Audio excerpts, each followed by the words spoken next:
And on this video, we're going to be taking a look at the Focuway T6 dual channel dashcam. This dashcam features a very small form factor, which is going to be great for somebody who's looking for that dashcam that you can hide and tuck away high up in your windshield, out of sight, out of mind. I'm going to show you what you get inside of this box, as well as walk you through the features of it. And then we're going to take a look at some driving video, both at day and at night, to see how well it actually performs.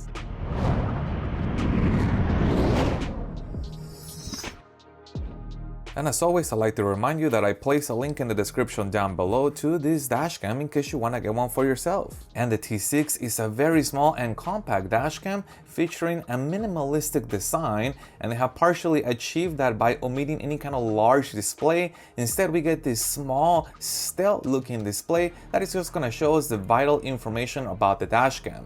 For power, we get a Type-C USB connector, and we also get an input for the rear camera. And on the opposite side, we get a single button and the memory card slot. They have already included a 64GB memory card. However, this dashcam supports memory cards as large as 256GB. And for mounting, they have included high-strength double-sided tape. I can peel this back and then stick this to my windshield. Additionally, the mount supports adjusting the viewing angle. I can tilt the dashcam up or down as needed. And finally, the mount is of the quick disconnect type, so we are able to remove the dashcam and reinstall it back onto the vehicle fairly quickly. And here's what the rear camera looks like. It is meant to be installed on the inside of the vehicle, and that is done with high-strength double-sided tape. I can peel this back and then attach this to my car.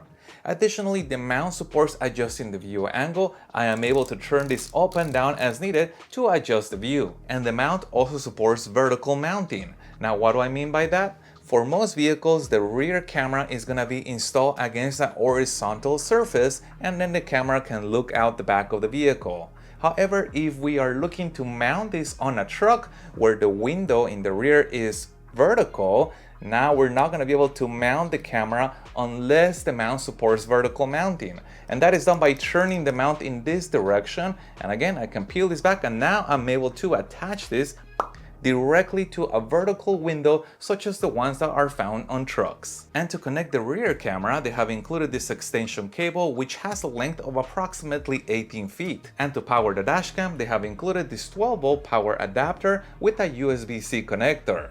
And you'll notice that the adapter also features an extra USB port. That way we can power the dashcam, but also a device of our choice. But now let's move over to the vehicle so I can show you the rest of its features. And we'll begin with the startup test. Normally the dashcam is going to turn on automatically every time we turn on the vehicle. I'm going to do it manually so we can see how long it takes before it starts up. Starting up, GPS activated.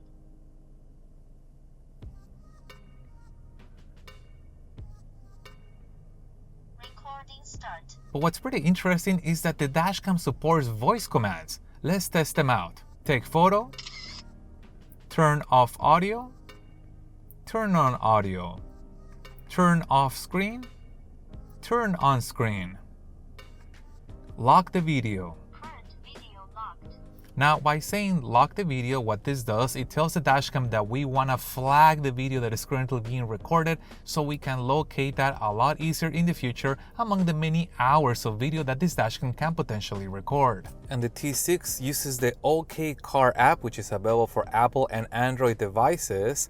And when I connect to the dashcam, what it does, it shows me a live view from the dashcam. As you can see, this is the front view, and then in the upper part we have the rear view as well. Additionally, we can also change views if we wanted to see the front only, if we wanted to see the rear, or back to that split view. But what's also pretty interesting is this zoom feature that I kind of found by accident. If I tap once, it zooms in, tapping again zooms in one more time, and tapping again returns us back to that full screen view.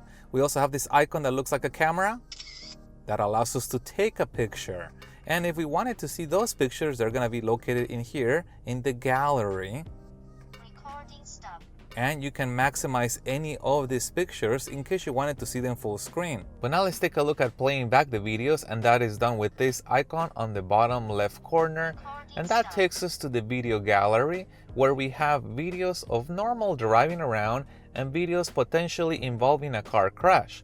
Also, you can select individual videos to delete or to download for your phone for safekeeping. But let's also take a look at playing back a video. I'm gonna select the video here, and the video is gonna begin to play back, and we can see it in the smaller screen, or as before, we can have this shown in a larger view. And to change the dashcam settings, I'm gonna tap the icon in the upper right hand corner.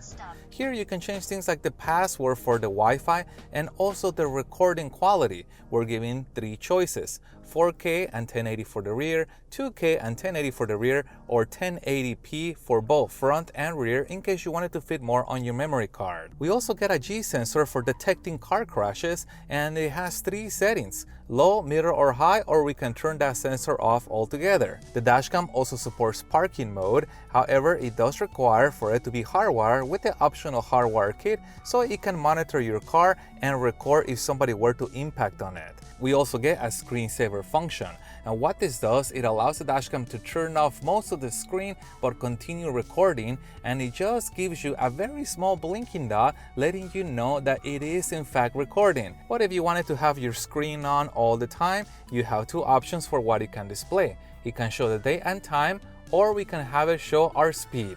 And there is further customization that can be done in the app, including the ability to turn off the voice prompts in case you don't want the dashcam talking to you all the time, and also enabling time-lapse recording. Now this function is going to be used for parking mode. If you have it in off and you enable parking mode, the dashcam is going to record when it senses an impact. However, if you wanted the dashcam to create a record, even if there is no impact detected, if you just wanted to have a record of all the hours that you were parked, you could select time lapse, and the dashcam will create a time lapse of the duration selected in here when the car was parked. Again, if the dashcam is hardwired and parking mode is enabled. And now that I've shown you the main features of this dashcam, let's take a look at some driving video, including the audio test. And this is an audio test of the Focuway T6 dashcam, and I am sitting on the driver's side seat. And this is an audio test of the Focuway T6 dashcam, and I am standing outside the driver's side door.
And normally I see dashcams that include a screen on it, so now the dashcam is a little bit larger, or no screen to minimize the size of that dashcam. I think this is gonna be a good solution for anybody who's looking for somewhere in between.